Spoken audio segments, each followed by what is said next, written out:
go.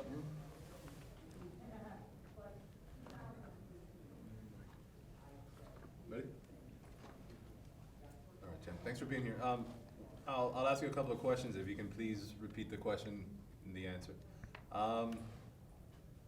Which was the toughest fight of your career? Well, the toughest fight of my career, I would think the Dwight Muhammad Kwawi fight, July the 12th, 1986. And it's a 15-round fight, and only been 8 rounds, but what he said was telling me, you ain't gonna make 15. And I wanted to make 15, and but it was a tough fight. Of all those guys that you fought, who hit you the hardest? Well, it's hard to say who hit me really the hardest, but I guess Reddy Bowe hit me harder more time than anybody. I think one single punch I would say George Foreman. Who did you hit the hardest? Well, the ones that knocked out, they the ones that fell. Good. Which of all those victories for you was the most satisfying? Well, the most satisfying victory for me when I beat Mike Tyson. It's all because what everybody told me I couldn't do. And they said, ain't no way a good guy can beat a bad guy. And, and it's a proven point that it's not how bad you are, it's what you do in the ring. And I did the things that were necessary, and I came up to win. A good guy won on that one, right? Yeah. Talk to me a little bit about the state of boxing. How do you feel boxing is today? How do you feel boxing can improve? Well, I truly believe that boxing today it needs to improve on the amateur program. And the reason why, as America, we were good fighters, used to win so many medals, is because Howard Cosell used to work with the amateur program. He always talked about the young kids, and as an amateur, it was like when you were 16 years old and older, we would fight against Cuba, Russia, and any other country. But when Howard Cosell did it, he said, United States against the world. It was always we going against the world and how good of fighters that we were, and he would talk about the kids from the community to what they could be doing if they wasn't boxing, meaning that all the kids that box was kids from broken families and bad background, but they chose to do something proper, and they live in a better life. And I think that once you have a good base with the kids, learn them how, kid, you never know how big a kid gonna be when they're a kid. When I was a kid, when I graduated from high school, I weighed 147 pounds. Yet I was 5'8". Then all of a sudden I get 6'2". But as I was a kid, I was a little guy. And so little people have to use their smart. You have to use all the skills that's necessary. A lot of time, if you wait till you're a big guy and you only want to use one thing, just power, and then all of a sudden you fight somebody else with power but more knowledge, then they're going to win. And I think back in our day, America was known for good big guys because we was in a program that taught us how to do the skillful things, and we was able to make more adjustments. That's one thing that a lot of yeah, I'm sorry, if you can give me one second. Yes, sir. Yes. All right, we'll keep going. Sorry about that, Jim.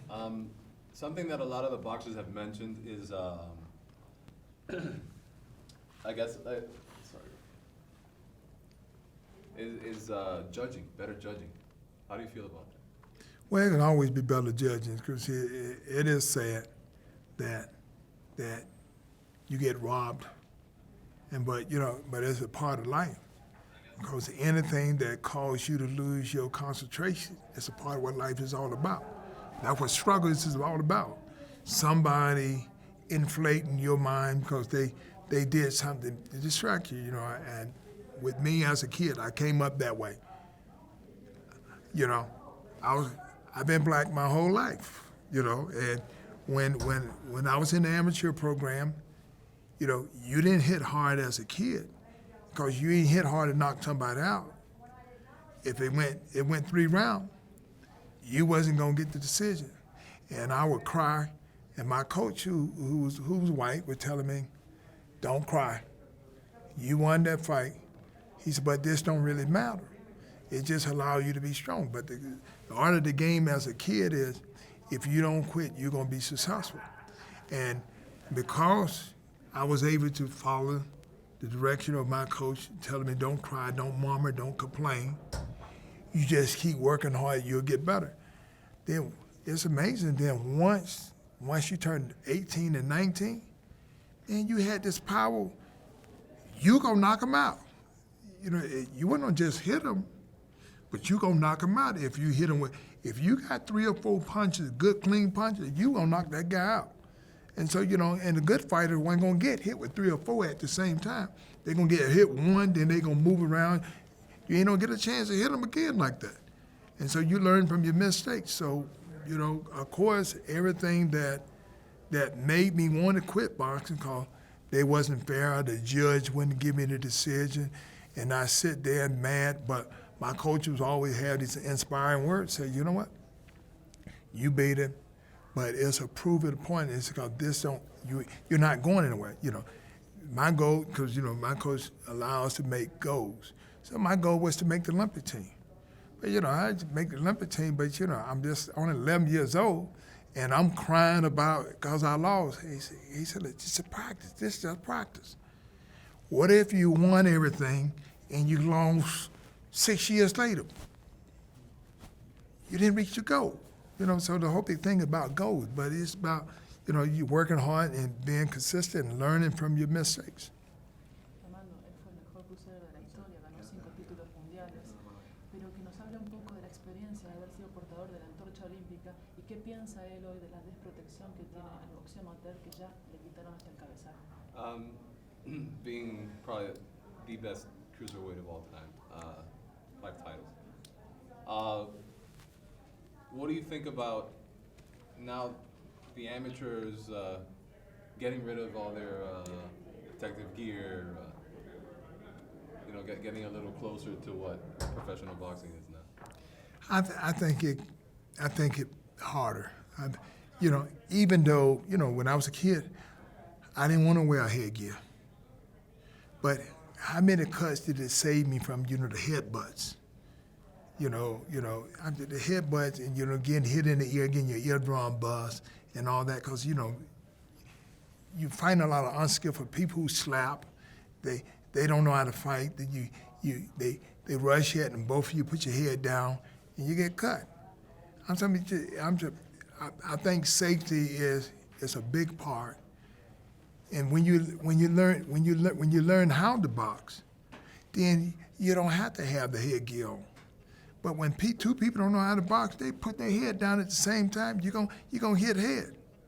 And, you know, then somebody always gonna be mad because this guy who the better boxer, this guy headbutted him and cut him, and the only reason why he don't make the Olympic team because he got these stitches, because this guy headbutted.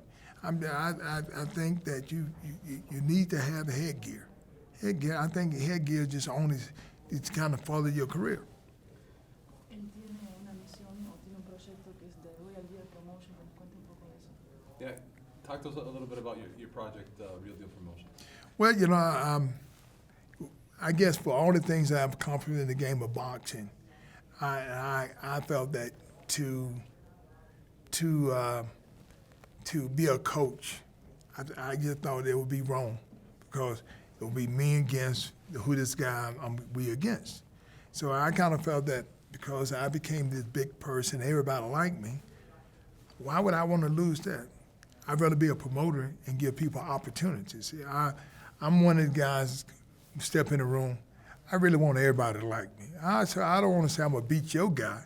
I said, but I got a promotion company that I give everybody an opportunity. If you want to be a champion, I can tell you all the things that it takes to be a champion, but you got to apply. Now, if you don't become a champion, you can't blame me. You got to blame yourself, because I'm going to give you everything that's take. I know it worked because I did it. And because somebody told me, he said, hey, if you don't quit, you eventually be champion. And, I became champion 5 times because I didn't quit. Él tiene un hijo que es boxeador. ¿Qué consejos le da? Que tiene la satisfacción de tener un padre? You have a son that's a boxer. What advice do you give him? How does it feel to have a son?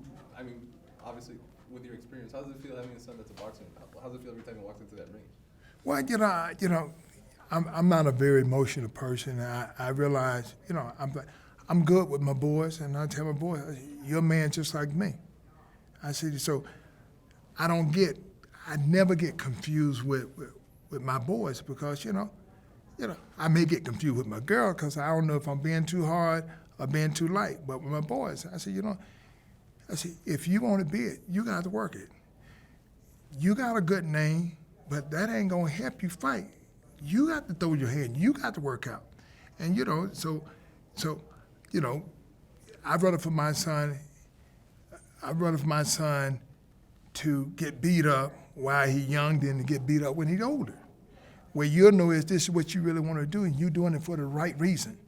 I'm like, I'm saying, you get your feelings hurt, but okay, then what you gonna do? You gonna fight or what? The thing is that you can recover while you're young. When you get older, you don't recover real well. You got to know if you're doing it for the right reason. I don't want I box where my kids can have an opportunity to choose what they love in life. I chose boxing because I love boxing. And this is the only thing I could do. Because my mama didn't read, my daddy didn't read, and didn't nobody leave me nothing. No more than, son, you got to work hard. And that's what I did. So I felt that me being the boxer that I am and doing the things that I do, give my kids an opportunity to choose something they love. I'm successful in boxing because I love what I'm doing. And, and I had to, it's different than liking things. I remember time I used to like everything that I said, oh, I like that, I like that, I like that. But my mama said, it's not enough time in the day to master nothing if you like all these different things. So, so she brought me back to boxing. Boxing is what I love. And I said, okay, now I live a great life. So, I tend to try to give them the understanding what it takes to be successful. You got to want it yourself. You can't do it for me. You got to do it for you. You just mentioned you live a pretty good life. What's the craziest thing you've ever bought?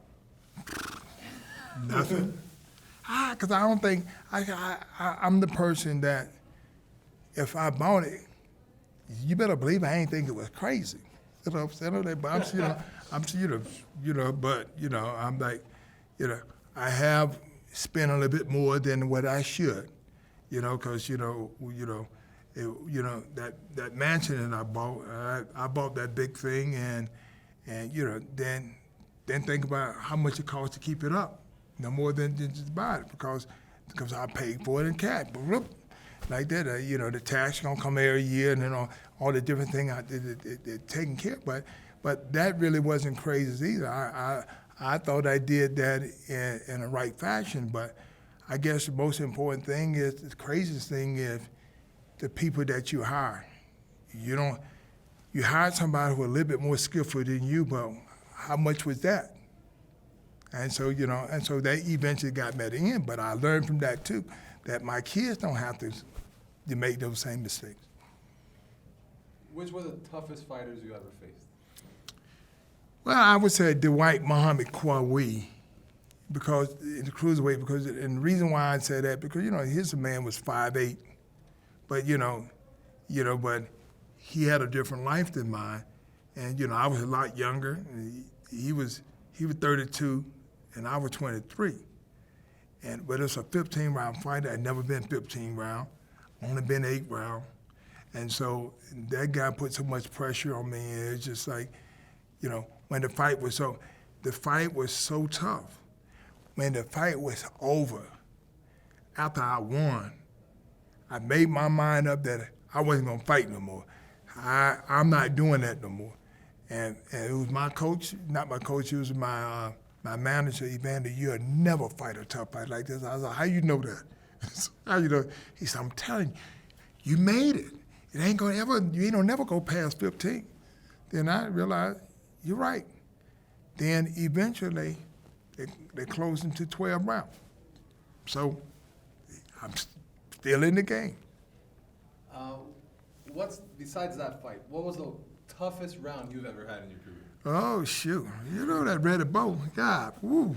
All right, Red Bow. I'm like, here's a guy, which it's still my mistake because, I know what I did wrong in that fight. I won that 9th round. And I said, I'm a rest at 10, the 10th round, then I'm going to come out the next 2 rounds, I'm going to kill him. I go in there the rest of that 10th round, I get there, and I didn't even jab, just hit it, and came up and put my head down, and man, he hit me with an uppercut, and I almost like he knocked my head off. And all I could do is just, whoa, whoa, whoa, whoa. So, I'm like, I was falling, and he kept hitting me, and I just started saying, please, Jesus, help me. And I was able to get myself back together. And it's just amazing, that last 30 seconds, I almost had him out. But, that was the toughest round. I never had a fight that was that tough because he hit me with a lot of punches. Great. And then if you... Pregúntale de la pelea esa, creo que con Can you Ray fix the Powell, microphone, please? Let's see que it. apareció el Sorry about that. You right? No. Yeah, what was it, the parachute guy, the famous parachute. Oh, I'm sorry, hold on. I'm gonna fix the light and then I'll ask you the. Yeah. And we'll be right out of here, I promise. I'm almost Okay. done. I'm sorry to take up all your time. Is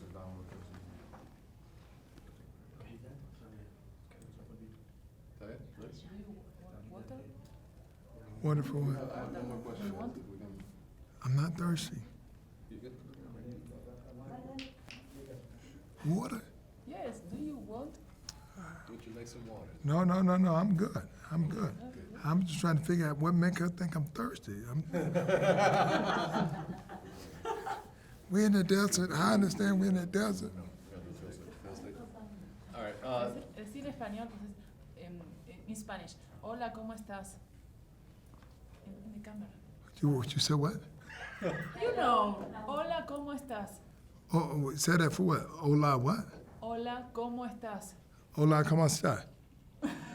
that's good. That was good, thank you. All right, we'll talk about that. Talk to me a little bit about the experience with the fan man, the famous fan man. Well, it was quite different for someone trying to get into the ring. You never in your life would think that somebody else want to get in the ring. And so, of course, in that fight, I finally started beating Red Bull. And I can see the look on his face that I almost had him out. And you know what? And all of a sudden, this man come flooding in this ring, and he got the beating of his life too. There's so many people jumped on that guy. Oh, they like that. And what bothered me is like, ain't I'm one half of the fight. Now they take 20 minutes off. Now the guy that was tired and that was bleeding, Bo, he ain't bleeding no more. He's not tired no more. So I got to get him back to that point. And saying, and the fight's supposed to get easy for me. Now he don't got rested up. Now I'm fighting this sleeping giant again, and which made a very interesting fight the second half. And it was tough. The whole fight was tough. The first 6 rounds were tough. The second 6 rounds were tough.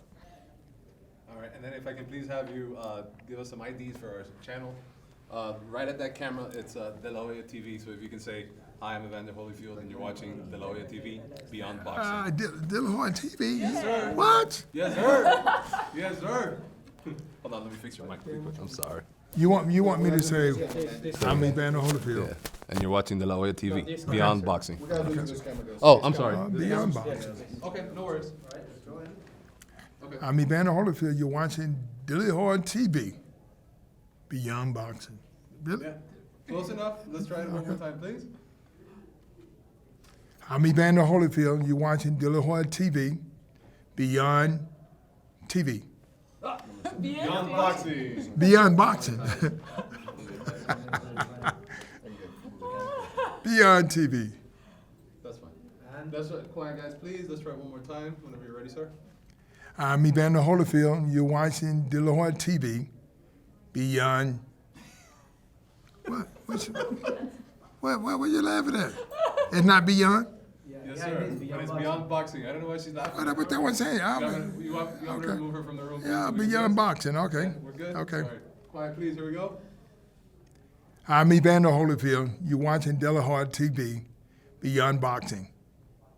That's a keeper. Thank you. Cut. We're good. Thank you so much, sir. You're laughing when I said Beyond.